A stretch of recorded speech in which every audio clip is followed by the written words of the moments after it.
Existe todo tipo de supersticiones y costumbres en torno a todos los ámbitos de la vida que solemos asociar con la suerte, y en lo que respecta a la lotería, aún más.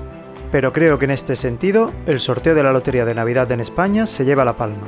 Hay tantas formas de intentar atraer a la suerte como jugadores, y en la Lotería de Navidad han jugado millones de personas cada año desde hace más de 200 años, por lo que poco a poco se han ido generando muchas costumbres y supersticiones tan arraigadas que casi podríamos decir que se han convertido en tradición, algunas bastante generalizadas y otras más personales.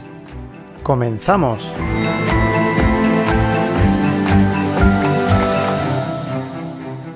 Supersticiones relacionadas con los números.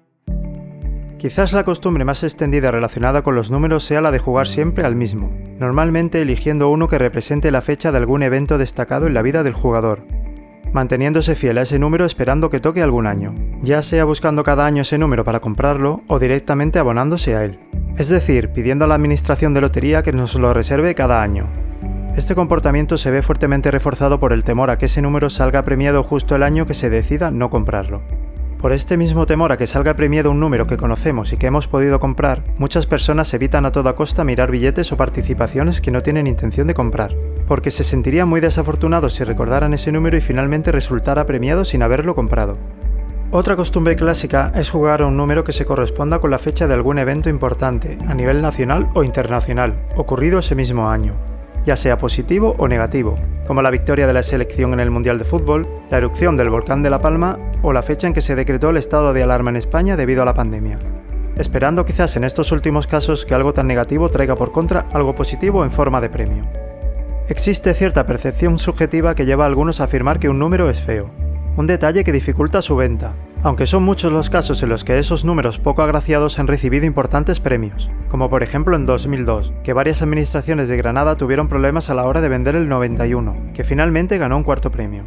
Cuando los décimos se devuelven a loterías y apuestas del Estado y no son reclamados por otra administración, el beneficiario del premio es la agencia tributaria, que no tiene que abonar la cantidad correspondiente. Al menos podemos consolarnos pensando que en esos casos ganamos todos. Por el contrario, hay números que son percibidos de forma bastante generalizada como números de la suerte, y se suelen elegir los décimos con terminación en dichos números. Entre ellos están el 7, considerado número de la suerte, el 13, curiosamente contraviniendo la superstición que existe con este número en otros ámbitos, el 15 o el 22. Supersticiones relacionadas con los billetes. Frotar los boletos de lotería por diferentes superficies es también una costumbre habitual. Varios ejemplos de esto son pasar el boleto por la imagen de Doña Manolita, la nariz de la figura del abruixador, la espalda de un jorobado, la tripa de una embarazada, el lomo de un gato negro, la cabeza de un calvo o incluso la figurita de una bruja. Otro ritual que mucha gente suele llevar a cabo es quemar con una vela naranja los billetes de años anteriores, para así echar fuera la mala suerte. En algunas zonas de España se pone el cupón junto a la figurita de un santo, normalmente San Pancracio, junto con algo de perejil, ya que es un santo que en la cultura popular está asociado a la fortuna y a los juegos de azar. En Galicia es típico realizar el ritual de las meigas, brujas en gallego, que consiste en colgar el boleto de una herradura y tocarla el día del sorteo. Otra costumbre muy extendida consiste en llevar siempre encima el boleto, desde que se compra hasta el día del sorteo. Concha, que no. ¿Pero qué Concha, te pasa? que no. Dímelo. Que no encuentro el boleto. Pero si el boleto lo tengo yo. ¡Ya, te lo he dicho, mujer! Una tradición, más que una superstición en sí misma, es la de intercambiar la lotería con personas queridas. Resulta bastante típico comprar un décimo y repartir participaciones para que a su vez esas personas te den las participaciones de los suyos. Por otro lado, sin embargo, gran parte de los que juegan creen que la lotería de Navidad no debe regalarse, porque entonces no toca.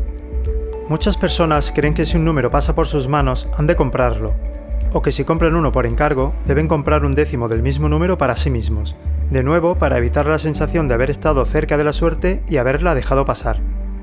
Supersticiones relacionadas con las administraciones.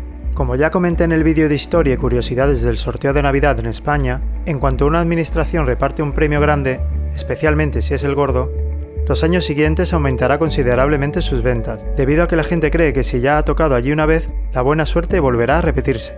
También hay quien piensa que se debe entrar con el pie izquierdo en la administración cuando vas a comprar el boleto, o que el lotero debe darte el décimo con la mano derecha para tener suerte. También hay otros que cuando hay cola para comprar la lotería se sitúan a un lado u otro de la entrada de la administración dependiendo de si el día es par o impar. Rituales de la suerte. Se dice que llevar una moneda de oro, una ramita de perejil, una llave de hierro antigua o un alfiler en la chaqueta trae suerte. Algunos dicen que hay que llevarlo siempre desde que se compra el boleto y otros que durante el sorteo. Otras formas de atraer la suerte son colocar una cinta blanca o azul en una maceta de casa, o enterrar una moneda en una maceta con la planta llamada del dinero, colocarla en una esquina de la casa en la que te dediques a trabajar y mantenerla sana. Como podéis ver, cualquier fórmula es válida para intentar aumentar la probabilidad de que nos toque un premio en el sorteo más esperado del año. Aquí hemos reseñado las más conocidas y extendidas, pero resulta imposible abarcarlas todas, así que os invitamos a reseñar en comentarios otras supersticiones y costumbres que conozcáis para atraer a la suerte en la lotería. Espero que hayas aprendido y te hayas entretenido. ¡Hasta la próxima!